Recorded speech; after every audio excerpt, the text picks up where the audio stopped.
ರಮೇಶ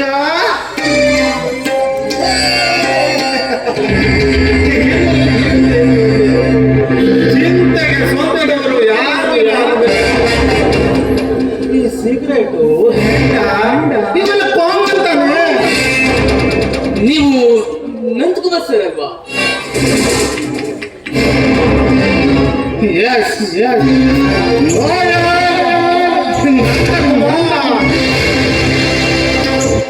ಅಂದಾಗೆ ಲಾಯರಿಗೆ ಬಂದಿಲ್ಲ. ಹಾಗಾದ್ರೆ ಪಡಬೇಡಪ್ಪ. ಅದೇ ನಿನ್ನ ಬಾಂಗ್ ಇದನ್ನಲ್ಲ ನನ್ನ ಬಳಿ ಬಂದಿದ್ದ. ನಿನ್ನ ಮಾವನ ಮನೆಯವರು ನಾವು ಸಂಬಂಧಿಕರೇ ಅಂತ ನನಗೂ ಗೊತ್ತು. ಅದೇನೇ ಇರಲಿ,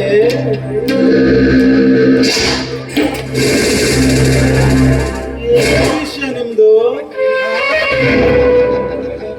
ಗಂಡ ಹೆಂಡತಿ ಜಗಳ ಅಂತ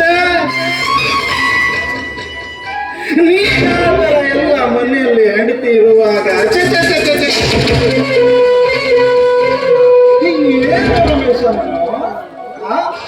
ಪರಸ್ತ್ರೀ ಸಹವಾಸ ಪಾಪ. ನೀನ್ ಆ ರೀತಿ ಮಾಡಿದ್ರೆ ಅವಳು ಹೇಗೆ ಹೇಳೋ ರಮೇಶ? ಸರ್, ನೀವು ವೃತ್ತಿಯಲ್ಲಿ ನೀವು ವಕೀಲ ವೃತ್ತಿ, ನ್ಯಾಯದ ಪರವಾಗಿ ಹೋರಾಟವನ್ನು ಮಾಡಿ ನ್ಯಾಯಕ್ಕೆ ಜಯಗೊಳಿಸಬೇಕಾದವರು ನೀವು. ಹಿಂದೆ ಮುಂದೆ ತಿಳಿಯದೆ ನನ್ನನ್ನೇ ತಪ್ಪಿತಸ್ಥನನ್ನಾಗಿ ನೋಡ್ತಾ ಇದ್ದೀರಲ್ಲ ಸರ್. ನಿಮ್ಗೆ ಏನ್ ಹೇಳಬೇಕು ಅಂತ ನನಗೆ ಅರ್ಥನೇ ಆಗ್ತಾ ಇಲ್ಲ.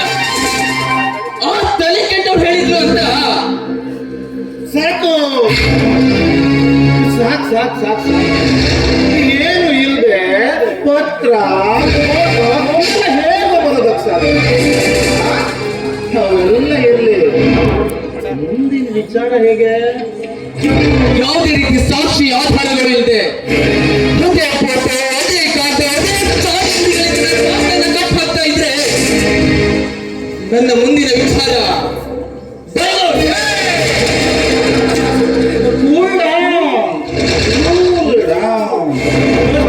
ನಾನೀಗ ಲಾಯರ್ ಆಗಿ ಹೇಳಿಸಿಲ್ಲ,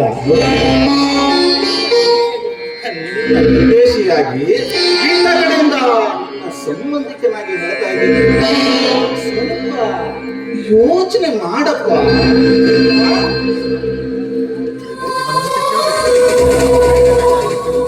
ನನ್ನ ಗ್ರಹಚಾರವನ್ನು ನೋಡಿ ಸರ್.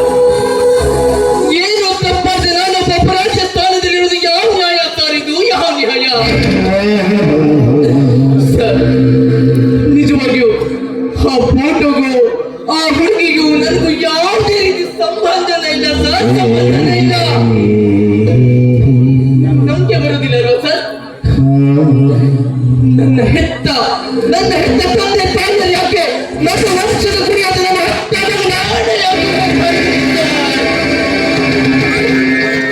ನಾನೇನು ತಪ್ಪು ಮಾಡಿಲ್ಲ ಸರ್, ನಾನೇನು ತಪ್ಪು ಮಾಡಿಲ್ಲ. ನನ್ನ ಗೀತಾಳ ಸಂಸಾರಕ್ಕೆ ವಿಷ ಹುಟ್ಟಿದವರನ್ನ ಯಾರು ಅಂತ ಶೋಧಿಸೋಕೆ ಬಿಡದೆ ಮಾತಾಡ್ತಾ ಇದ್ರೆ ನನಗೂ ಕೂಡ ತಾಳ್ಮೆ ತಪ್ಪಲ್ವಾ ಸರ್?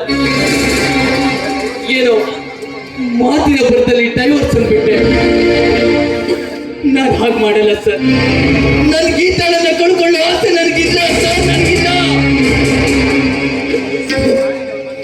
ಏನೇ ಆಗ್ಲಿ, ನಾಳೆ ನಾನು ಅವ್ರ ಮನೆಗೆ ಹೋಗ್ತೀನಿ, ವಿಚಾರ ಮಾಡ್ತೀನಿ.